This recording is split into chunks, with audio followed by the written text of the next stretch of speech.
ಜುಗಲ್ಬಂದಿ ವಿಶೇಷ ಕಾರ್ಯಕ್ರಮಕ್ಕೆ ಮತ್ತೊಮ್ಮೆ ತಮಗೆಲ್ಲ ಸ್ವಾಗತ. ಇವತ್ತು ನಾವು ಎತ್ಕೊಂಡಿರುವಂಥದ್ದು ಪ್ರೀತಿಗೆ ಜಾತಕ ಅನ್ನುವಂಥ ವಿಚಾರವನ್ನು. ಇದಕ್ಕೆ ಸಂಬಂಧಪಟ್ಟ ಹಾಗೆ ಇಲ್ಲಿ ತನಕ ಸಾಕಷ್ಟು ಚರ್ಚೆ ಆಗಿದೆ. ಬನ್ನಿ, ದಾವಣಗೆರೆ ಸ್ಟುಡಿಯೋದಲ್ಲಿದ್ದಾರೆ ವಿದ್ಯಾರ್ಥಿನಿ ಅಕ್ಷತಾ ಏನು ಹೇಳ್ತಾರೆ ಕೇಳೋಣ. ಅಕ್ಷತಾ, ಬಹುಶಃ ಕಾರ್ಯಕ್ರಮವನ್ನು ಗಮನಿಸ್ತಾ ಇದ್ದೀರಿ. ನಿಜಕ್ಕೂ ಈ ಪ್ರೀತಿ ಪ್ರೇಮಕ್ಕೆ ಜಾತಕ ಅನ್ನುವಂಥದ್ದು ಅಗತ್ಯ ಇದೆಯಾ? ಪ್ರೀತಿ ಪ್ರೇಮ ಅನ್ನುವಂಥದ್ದು ಅದು ಒಂದು ದಿನಕ್ಕೆ ಸೀಮಿತ ಆಗಬಾರ್ದು ಸರ್. ನನ್ನ ಪ್ರಕಾರ ವ್ಯಾಲೆಂಟೈನ್ಸ್ ಡೇ ಅನ್ನೋದು ಅದು ಪಾಶ್ಚಾತ್ಯ ಸಂಸ್ಕೃತಿ, ಅದು ನಾವು ಅಳವಡಿಸ್ಕೊಂಡಿದ್ದೀವಿ. ಅದು ಒಂದು ಕಡೆ ಹೇಳ್ತಾರೆ ಏನೋ ತಂತ್ರಜ್ಞಾನ ನಾಶವಾದರೆ ಜಪಾನ್ ನಾಶವಾದಂತೆ, ಅದೇ ಸಂಸ್ಕೃತಿ ನಾಶವಾದರೆ ಭಾರತ ನಾಶವಾದಂತೆ. ಅಂಥ ಸಂಸ್ಕೃತಿ ನಮ್ಮ ಭಾರತ ದೇಶದಲ್ಲಿದೆ. ನಮ್ಮ ಭಾರತ ದೇಶ ಇಂದು ಪ್ರಸಿದ್ಧ ಆಗಿರೋದು ನಮ್ಮ ಸಂಸ್ಕೃತಿಯಿಂದಾಗಿ. ಅಂಥದ್ದು ನಾವು ಪ್ರೀತಿ ಪ್ರೇಮ ಅಂತ ಅನ್ನೋದು ವ್ಯಾಲೆಂಟೈನ್ಸ್ ಡೇ ಅದು ಒಂದು ದಿನಕ್ಕೆ ಸೀಮಿತ ಆಗಬಾರ್ದು. ಇದಕ್ಕೆ ಜಾತಕ ಅದು ಏನೂ ಇಲ್ಲ. ಇದು ನಮ್ಮ ಮನಸ್ಸು ಶುದ್ಧವಾಗಿರಬೇಕು, ಹಾಗೆ ಪ್ರೀತಿ ಮಾಡುವಂಥ ಮನಸ್ಸು ಒಳ್ಳೆಯದಾಗಿರಬೇಕು. ಅಂದ್ರೆ ಒಂದ್ ಕಡೆಗೆ ಏನು ಅಂದ್ರೆ ಒಂದ್ ಕಡೆಗೆ ಸಂಸ್ಕೃತಿ ಉಳಿಸುವಂತ ಪ್ರಯತ್ನ ಆಗಬೇಕು, ಇನ್ನೊಂದ್ ಕಡೆಗೆ ಈ ರೀತಿಯ ಈ ಪ್ರೀತಿ ಪ್ರೇಮದ ವಿಚಾರದಲ್ಲಿ ಜಾತಕ ಗೀತಕ ಅನ್ನುವಂಥದ್ದೇನಿಲ್ಲ. ನಿಮ್ಮ ಆತ್ಮಸಾಕ್ಷಿ ಮನಸ್ಸಾಕ್ಷಿ ಜೊತೆಗೆ ಏನಂದ್ರೆ ನಿಮ್ಮ ಹೃದಯ ಎಷ್ಟು ಪ್ಯೂರ್ ಆಗಿದೆ ಅದ ಮಾತ್ರ ವರ್ಕ್ ಆಗತ್ತೆ ಅಂತೀರಿ ನೀವು? ಹೌದು ಸರ್. ಅದೇ ಇನ್ನೂ ಪರವಾಗಿ ಮಾತಾಡೋರಿಗೆ ನಾನು ಕೇಳುವಂಥದ್ದು, ನಮ್ಮ ತಂದೆ ತಾಯಿಗಳೆಲ್ಲ ಹುಟ್ಟಿದಾಗಿನಿಂದ ನಮಗೆ ಅಷ್ಟು ಚೆನ್ನಾಗಿ ನೋಡ್ಕೊಂತಿರ್ತಾರೆ. ಅದಲ್ಲದೆ ನಮಗೆ ಒಳ್ಳೆ ವಿದ್ಯಾಭ್ಯಾಸ ಕೊಡಿಸ್ತಾರೆ. ಇಷ್ಟೆಲ್ಲ ಮಾಡಾದ್ಮೇಲೆ ನಮಗೆ ಒಳ್ಳೆ ಹುಡುಗನ್ ನೋಡಿ ಮದುವೆ ಮಾಡದೇ ಇರ್ತಾರ? ಇದು ಪ್ರಶ್ನೆ. ನಾವು ಸುಮ್ಮನೆ ಏನೋ ಆಕರ್ಷಣೆಗೋಸ್ಕರ ಈ ಪ್ರೀತಿ ಪ್ರೇಮ ಅನ್ನೋಂಥದ್ದನ್ನ ದಾರಿಯ ತುಳಿಯೋದು ತಪ್ಪು ಅನ್ನೋದು ನನ್ನ ಭಾವನೆ.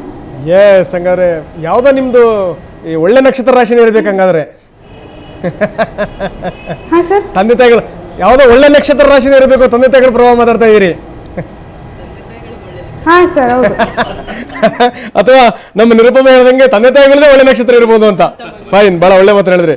ಶಂಕರ್ ಗೌಡ ಅವರೇ, ತಮ್ಮ ಸರ್ ಸಿಂಪಲ್ ಆಗಿ ಹೇಳ್ತೀನಿ, ಜಾತಕ ಅಂತ ನೀವು ಈ ಜಾತಕ ಬೇಕಾ ಪ್ರೀತಿಗೆ ಅಂತೇಳಿ ಮ್ಯಾಚ್ ಮಾಡುವುದು ಅಂತ ನಾವು ಹೇಳ್ತಿದ್ದೇವೆ. ಎಲ್ಲಿಂದ ಇದು ಶುರುವಾಯಿತು ಅಂತ ಹೇಳಿದ್ರೆ ನಾನು ಬುಡಕ್ಕೆ ಕೈ ಹಾಕ್ತೇನೆ. ರಾಮಾಯಣ ಮಹಾಭಾರತದ ಕಾಲದಲ್ಲಿ ಮ್ಯಾಚ್ ಮೇಕಿಂಗ್ ಸಿಸ್ಟಮ್ ಇರಲಿಲ್ಲ. ಯಾಕೆ? ರಾಮನದು ಸ್ವಯಂವರ, ದ್ರೌಪದಿದು ಸ್ವಯಂವರ. ಸ್ವಯಂವರದ ಅರ್ಥ ಏನು? ಎಲ್ಲಿ ಏನು ಪಣವಾಗಿರುತ್ತೋ ಅದನ್ನು ಯಾರು ಗೆಲ್ತಾನೋ ಅವನಿಗೆ ಮದುವೆ. ಇದು ಈಗ ರಾಮ ಇವ್ರದ್ದು ರಾಜವಂಶದ ಕಥೆ ಆಯ್ತು. ಸಾಮಾನ್ಯ ಜನರ ಕಥೆ ಏನಿತ್ತು ಅಂತ ದ್ರೌಪದಿ ಈಗ ಹೈ ಸೊಸೈಟಿಯಲ್ಲಿ ಈಗ ಇದು ಯಾವುದೋ ಅಲ್ಲಿ ಅಪ್ಲೈ ಆಗಲ್ಲ. ಅವ್ರದ್ದು ಬೇರೆನೆ ಪ್ರಪಂಚ ತರ ಕನ್ಸೆಪ್ಟ್ ಏನಂದ್ರೆ ಆಗಿನ ಕಾಲದಲ್ಲಿ ಅದು ಇರಲಿಲ್ಲ.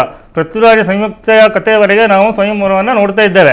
ಅಷ್ಟಲ್ಲೇ ದ್ರೌಪದಿ ಸ್ವಯಂವರದಲ್ಲಿ ಕ್ಷತ್ರಿಯರೆಲ್ಲರೂ ಫೇಲ್ ಆದಾಗ ದ್ರುಪದ ಹೇಳೋದೇನು, ಬ್ರಾಹ್ಮಣರಲ್ಲಿ ಯಾರು ಇದ್ರು ಬಂದು ಟ್ರೈ ಮಾಡಿ ಅಂತೇಳಿ. ಅಂದ್ರೆ ಆಗಲೂ ಕೂಡ ಅಂತರ್ಜಾತೀಯ ವಿವಾಹಗಳು ಇತ್ತು ಅಂತೇಳಿ ನಮಗೆ ಆಧಾರ ಸಿಗ್ತವೆ.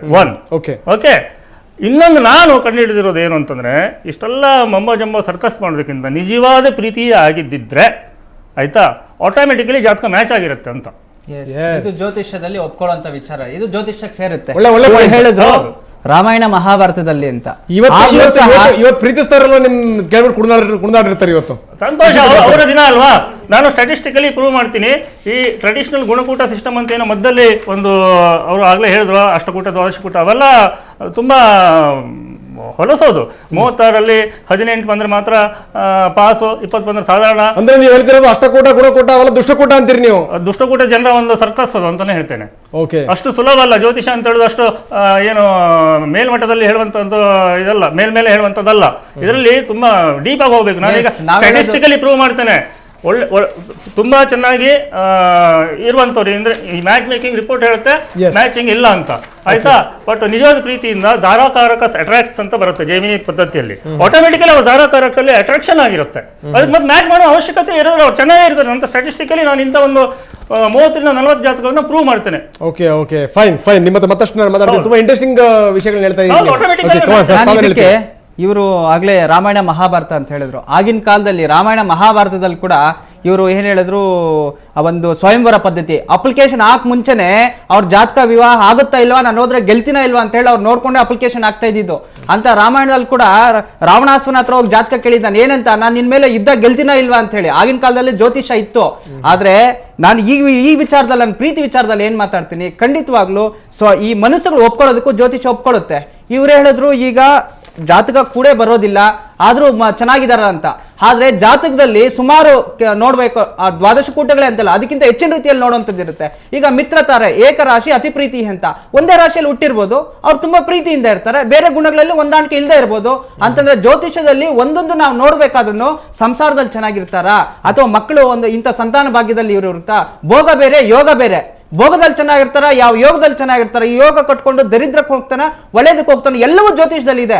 ಆದ್ರೆ ಪ್ರೀತಿಗೆ ನಾನೇನ್ ಹೇಳ್ತೀನಿ, ಎರಡೂ ಇರ್ಬೇಕಲ್ಲ ಗುರುಗಳೇ. ನೀವು ಯೋಗ ಭೋಗ ಇರಲ್ಲ ಬಂದಿದ್ದ ಭಾಗ್ಯ, ಭೋಗ ಯೋಗ ಮಾಡೋದು ಈ ರೀತಿ ಇದೆ. ಇಂಥ ಯೋಗದಲ್ಲಿ ನೀವು ಮತ್ತೆ ಮದುವೆ ಮಾಡ್ಕೊಂಡ್ರೆ ಇಂಥ ಭೋಗಗಳು ನಿಮ್ಗೆ ಸಿಗುತ್ತೆ ಅನ್ನೋದು ಜ್ಯೋತಿಷ್ ಹೇಳುತ್ತೆ. ಆದ್ರಿಂದಾನೇ ಜಾತಕ ನಾನೇನ್ ಹೇಳ್ತೀನಿ, ಮೊದಲು ನೀವು ಪ್ರೀತಿಸಿ, ನಾನ್ ಬೇಡ ಅನ್ನೋದಿಲ್ಲ. ದೊಡ್ಡವರೆಲ್ಲ ಏನ್ ಕೇಳ್ತಾರೆ, ಹೋಗಿದ ತಕ್ಷಣ ಜಾತಕ ಕೇಳ ಅಂತ ಹೇಳ್ತಾರೆ. ಜಾತಕ ಸರಿ ಬಂದ್ರೆ ಕೊಟ್ಟು ಮದುವೆ ಮಾಡ್ತಾ ಇದ್ದಾರೆ. ಈಗ ಯಾರು ವಿರೋಧಿಗಳಾಗಿಲ್ಲ. ನಮ್ಮ ಪ್ರಶ್ನೆ, ಜಾತಕ ಸರಿ ಇದ್ದಂತವ್ರು ಎಲ್ಲಾ ರೀತಿಯಲ್ಲೂ ಸರಿ ಇದಾರಾ? ಸರಿ ಇದಾರೆ. ಜಾತಕದಲ್ಲಿ ಸರಿ ಇರೋರು ಸರಿ ಇದಾರೆ. ಯಾರೋ ಜಾತಕ ನೋಡದೆ ಇರೋರು ತಪ್ಪು ಜಾತಕ ಕೊಟ್ಟಿರ್ತಾರೆ, ಅವ್ರು ಸರಿ ಇರೋದಿಲ್ಲ. ಜ್ಯೋತಿಷಿಗಳು ತಪ್ಪು ಮಾಡಿರ್ತಾರೆ. ಗೊತ್ತಾಯ್ತು ಬಿಡಿ. ಇಲ್ಲಿ ಕಾನ್ಸೆಪ್ಟ್ ಹೆಂಗಿದೆ ಅಂದ್ರೆ, ಗಂಡಾಗತ್ತಾ ಹೆಣ್ಣಾಗತ್ತಾ ಅಂದ್ರೆ, ನಿಮಗೆ ಗಂಡ ಆಗಬೇಕು ಒಂದ್ ಪಕ್ಷ ತಪ್ಪಿದ್ರೆ ಹೆಣ್ಣಾಗುತ್ತೆ. ಗಂಡ, ಇದಕ್ಕೂ ನಾನು ಆನ್ಸರ್ ಕೊಡ್ತೀನಿ ನೋಡಿ. ಜಾತಕದಲ್ಲಿ ಗಂಡು ಹೆಣ್ಣು ಎರಡು ಜಾತಕ ಸೇರುತ್ತೆ. ಜಾತಕ ಸೇರೋ ಸಮಯದಲ್ಲಿ ಈ ಗ್ರಹ ತಾರಾಬಲದಲ್ಲಿ, ಗೋಚಾರ ಫಲದಲ್ಲಿ ಯಾರ್ದು ಸ್ಟ್ರಾಂಗ್ ಇದೆ ನೋಡಿ. ಹುಡುಗನ ಜಾತಕದಲ್ಲಿ ಹೇಳುತ್ತೆ ನೀನ್ ಗಂಡು ಮಗು ಆಗುತ್ತೆ ಅಂತ, ಹೆಣ್ಣಿನ ಜಾತಕದಲ್ಲಿ ಹೇಳುತ್ತೆ ಹೆಣ್ಣು ಮಗು ಆಗುತ್ತೆ ಅಂತ. ನಾವ್ ಹೇಳ್ತೀವಿ ನಿನ್ನ ಜಾತಕದಲ್ಲಿ ಸಮಯದಲ್ಲಿ ಯಾವುದು ಆ ಒಂದು ಸಮಯ ಪರ್ಟಿಕ್ಯುಲರ್ ಸಮಯ ಅಂತ ಇರುತ್ತೆ, ಮಿನಲ್ ಸಮಯ ಯಾವ ಲಗ್ನ ಆಗಿರುತ್ತೋ ಆ ಲಗ್ನ ಅವನಿಗೆ ಉಚ್ಚ ಸ್ಥಾನ ಆಗಿ ಒಳ್ಳೆ ಫಲ ಕೊಟ್ಟಿದ್ರೆ ಅದೇ ಮಗು ಆಗುತ್ತೆ. ಇದು ಜ್ಯೋತಿಷ ಹೇಳುತ್ತೆ. ಇದೆಲ್ಲವೂ ವಿಜ್ಞಾನ ಅಲ್ಲ. ಅಂದ್ರೆ ನಿಮ್ಮ ಪ್ರಕಾರ ಹಾಗಾದ್ರೆ ಅವರಿಬ್ರು ತುಂಬಾ ಚೆನ್ನಾಗಿದ್ರು ಅಂತಂದ್ರೆ ಜಾತಕ ಚೆನ್ನಾಗಿದೆ, ತುಂಬಾ ಚೆನ್ನಾಗಿರಲಿಲ್ಲ, ಟೈಮಿಂಗ್ ಹೆಚ್ಚು ಕಡಿಮೆ ಆಗಿದೆ, ಇನ್ನೊಬ್ಬ ಯಾರೋ ಜ್ಯೋತಿಷಿ ಹಾದಿ ತಪ್ಪಿಸಿದಾನೆ. ಹೌದು, ಖಂಡಿತ ಹೇಗೆ ಕಂಡುಹಿಡಿಯೋದು? ಜಾತಕನೇ ಸರಿ ಇಲ್ಲ ಅನ್ನೋದು ನಮ್ಗೆ ಹೇಗೆ ಗೊತ್ತಾಗುತ್ತೆ? ಅದೇ ಜ್ಯೋತಿಷರು ಸರಿ ಇಲ್ಲ. ಜ್ಯೋತಿಷರು ಕರೆಕ್ಟ್ ಇರೋರ ಹತ್ರ ನೀವು ಹೋಗಿ. ಯಾಕೆ ನಾವು ಒಳ್ಳೆ ಸ್ಕೂಲ್ ಮಕ್ಕಳಿಗೆ ಸೇರಿಸ್ತೀವಿ, ಟೈಮು ಎಲ್ಲವೂ ಹೇಗೆ ನೋಡ್ಕೊಂಡು ಖಂಡಿತ ಚೆಕ್ ಮಾಡಬಹುದು. ಆರೋ ಎನರ್ಜಿ ರಿಸರ್ಚ್ ಸ್ಕ್ಯಾನರ್ ಅಂತ ಹೇಳಿ ರಿಸರ್ಚ್ ಸೆಂಟರ್ ಸೈನ್ಸೇ ಮಾಡಿದೆ. ಆರೋ ಎನರ್ಜಿ, ಒಬ್ಬ ಮನುಷ್ಯನಿಗೆ ಒಂದೊಂದು ಆರೋ ಎನರ್ಜಿ ಇರುತ್ತೆ, ಅದು ನೆಗೆಟಿವ್ ಇದೆ ಪಾಸಿಟಿವ್ ಇದೆ ಅಂತ ವಿಜ್ಞಾನ ಕಂಡಿಡಿದೆ. ನೀವು ವಿಜ್ಞಾನದ ಬಗ್ಗೆ ಹೋಗಿ. ಒಳ್ಳೆ ಜ್ಯೋತಿಷಿಗಳನ್ನ ಹೇಗೆ ಕಂಡುಹಿಡಬೇಕಂದ್ರೆ ಅರ್ಹತೆ ಮಾನದಂಡ. ಓಕೆ, ಹೇಗೆ ಒಂದು ಜ್ಯೋತಿಷ ಹತ್ರ ನೀವು ಹೋಗಿ ಕೂತ್ಕೊಂಡ್ರೆ, ಈಗಿನ ಕಾಲದಲ್ಲಂತೂ ಸಾಮಾನ್ಯವಾಗಿ ಆಲ್ಮೋಸ್ಟ್ ಟೈಮ್ ಕೂಡ 1-2 ನಿಮಿಷ ಆಚೆ ಈಚೆ ಇದ್ರೂ ಅಕ್ಯುರೇಟ್ ಆಗಿರುತ್ತೆ. ಹೋಗಿ ಕೂತ್ಕೊಂಡ ನಂತರ ನಿಮ್ಮ ಬಗ್ಗೆ ನೀವೇನನ್ನು ಹೇಳಬೇಡಿ. Let him predict, let the astrologer predict. Okay, let it be. ಅದ್ರ ಮೇಲೆ ಮಾನದಂಡ ಮಾನವೇದಂಡ. ಮರ್ಯಾದೆ ಕಳ್ಕೊಡ್ತಾರೆ. ಇದು ಸತ್ಯ. ಯಾಕೆ ಅಂತಂದ್ರೆ ನನ್ನ ಬಗ್ಗೆ ನಾನು ಅವ್ರ ಬಗ್ಗೆ ಹೇಳಿಲ್ಲ ಅಂತ ನೀವು ಹೇಳಿರೋ ಸುಳ್ಳು ಅಂತ ಅವ್ರು ಹೇಳ್ಬೋದು. ಸ್ವಾಮಿ ವಿವೇಕಾನಂದ ಒಂದು ಮಾತು ಹೇಳ್ತಾರೆ, let stars comes, what harm is there, if a star disturbs my life it is worth then a cent, it's all signs of weak minds, take good food and rest ಅಂತ ಹೇಳ್ತಾರೆ. ಈ ಜಾತಕ ಇವೆಲ್ಲ ನೋಡೋದು ವೀಕ್ ಮೈಂಡ್ಸು. ನಿಮ್ಗೆ ಒಳ್ಳೆ ಆಹಾರ ತಗೊಂಡು ನಿದ್ದೆ ಹೋಗಿ ಎಲ್ಲ ಮೈಂಡ್ ಸರೋಗುತ್ತೆ. ತಲೆ ಕೆಟ್ಟವ್ರು ಇದನ್ನೆಲ್ಲ ನೋಡೋದು, ಇದನ್ನ ಹೇಳೋ ಅಂಥವ್ರು ಅವ್ರ ಲಾಭಕ್ಕೋಸ್ಕರ, ಅವ್ರ ಹೊಟ್ಟೆ ಪಾಡ್ಕೋಸ್ಕರ ಮಾಡ್ಕೊಳ್ಳೋಂಥದ್ದು ಭಾಳ ಕ್ಲಿಯರಾಗಿ ಹೇಳ್ತಾರೆ. ಇವ್ರು ಹೇಳ್ದಂಗೆ ಕೆಟ್ಟ ಜ್ಯೋತಿಷಿ, ಅವ್ರನ್ನ ಕೇಳಿದ್ರು ಅಂದರೆ ಇವ್ರನ್ನ ಕೆಟ್ಟ ಜ್ಯೋತಿಷಿ ಅಂತ ಹೇಳ್ತಾರೆ, ಇವ್ರನ್ನ ಕೇಳಿದ್ರೆ ಮತ್ತೊಬ್ಬರನ್ನ ಕೆಟ್ಟ ಜ್ಯೋತಿಷಿ ಅಂತ ಹೇಳ್ತಾರೆ. ಇದು ಎಸ್ಕೇಪಿಂಗ್ ಮೆಥಡಾಲಜಿ ಇದು. ನೋಡಿ, ಸೈನ್ಸ್ ಆಗಿದ್ರೆ 2+2 4 ಬಂದೇ ಬರುತ್ತೆ. ಇವರು ಇದು ಅನ್ಸೈನ್ಸ್ ಆಗಿರೋದ್ರಿಂದ 2+2 ಒಂದ್ಸರಿ 3 ಬರುತ್ತೆ, 2+2 ಅಂತ ಹೇಳಿದ್ರೆ 5 ಬರುತ್ತೆ, 2+2 8 ಬಂದ್ಬಿಡುತ್ತೆ. ಸೈನ್ಸ್ ಅಲ್ಲ ಇದು, ಮನುಷ್ಯನ ವಿವೇಕಾನಂದ ಅಂತ ವ್ಯಕ್ತಿಗಳು ಸ್ಟಡಿ ಮಾಡದೆ ಹೇಳಲ್ಲ, ಇಟ್ಸ್ ಆಲ್ ನಾನ್ ಸೆನ್ಸ್ ಅಂತ ಹೇಳ್ತಾರೆ ಅವರು. ಆಮೇಲೆ ನೀವು ಹೇಳಿ, ಯಾರಾದರೂ ಇವತ್ತಿನವರೆಗೂ ಕೂಡ ಬುದ್ಧನಿಂದ ಹಿಡ್ಕೊಂಡು ವಿವೇಕಾನಂದನವರೆಗೂ ಯಾರಾದರೂ ಕೂಡ ಈ ಇದನ್ನೆಲ್ಲ ಯಾರಾದರೂ ಹೇಳಿದಾರ? ಎಲ್ಲೂ ಇದ್ರ ಬಗ್ಗೆ ಯಾರು ಟಚ್ ಮಾಡಿಲ್ಲ. ಯಾಕೆ ಅಂತ ಹೇಳಿದ್ರೆ ಇದು ನಾನ್ ಸೆನ್ಸ್ ಅಂತ ಗೊತ್ತಿತ್ತು ಎಲ್ರಿಗೂ ಕೂಡ. ಇದೆಲ್ಲ ಸುಮ್ಮನೆ ವೀಕ್ ಮೈಂಡ್ಸ್ ಇಟ್ಕೊಂಡು ಸುಮ್ಮನೆ ಇವರು ಆಟ ಆಡುವಂಥದ್ದಷ್ಟೇ. ಯಾರೋ ಹೊಟ್ಟೆ ಪಾಡ್ಗೋಸ್ಕರ ವೀಕ್ ಮೈಂಡ್ಸ್ಗೆ ಎಲ್ಲೋ ಒಂದು ಸ್ವಲ್ಪ ಬೂಸ್ಟ್ ಕೊಡೋದಕ್ಕೆ ಅಥವಾ ಸಪೋರ್ಟ್ ಕೊಡೋದಕ್ಕೆ ಇದು ಹೆಲ್ಪ್ ಆಗುತ್ತಾ ಅಂತ? ಇಲ್ಲ, ಖಂಡಿತ ಆಗಲ್ಲ. ಇದು ಯಾವಾಗಲೂ ಕೂಡ ಅಪಾಯಕಾರಿನೇ. ಇದು ಮನುಷ್ಯನ ಇನ್ನಷ್ಟು ವೀಕ್ ಮಾಡುತ್ತೆ ಮನುಷ್ಯನ. ಒಂದು ನಿಮಿಷ, ಜ್ಯೋತಿಷ್ಯವನ್ನ ಸೈನ್ಸ್ ಅಂತ ಹೇಳಿದ್ರೆ ತಪ್ಪಾಗ್ಬಿಡುತ್ತೆ. ಇವರು ಅದನ್ನೇ ಹೇಳ್ತಾ ಇದ್ರು, ಜ್ಯೋತಿಷ ಸೈನ್ಸ್ ಅಲ್ಲ. ಸೈನ್ಸ್ ಅಂತಂದ್ರೆ ಅದಕ್ಕೆ ಸಿಕ್ಕಾಬಟ್ಟೆ ಪ್ರೂವ್ ಮಾಡಬೇಕಾಗುತ್ತೆ. ಡಾಕ್ಟರ್ ಸಂದೀಪ್ ನಾಯ್ಕ ಅವರು ಇನ್ನೂ ಚೆನ್ನಾಗಿ ಹೇಳ್ತಾರೆ, ಯಾಕಂದ್ರೆ ರ್ಯಾಷನಲಿಸ್ಟ್ ಕೂಡ ಸೈಂಟಿಸ್ಟ್ ಕೂಡ ಹೌದು. ಆಯ್ತಾ, ಇದರಲ್ಲಿ ಎಲ್ಲಿ ತನಕ ಅಂತಂದ್ರೆ ನಿಜಕ್ಕೂ ಈ ಲೆಕ್ಕಾಚಾರಗಳು, ಈ ಗಣಿತಗಳು ಅಲ್ಲಿ ಹಾಕ ತನಕ ಅಲ್ಲಿ ತನಕ ವಿಜ್ಞಾನ ಬರುತ್ತೆ.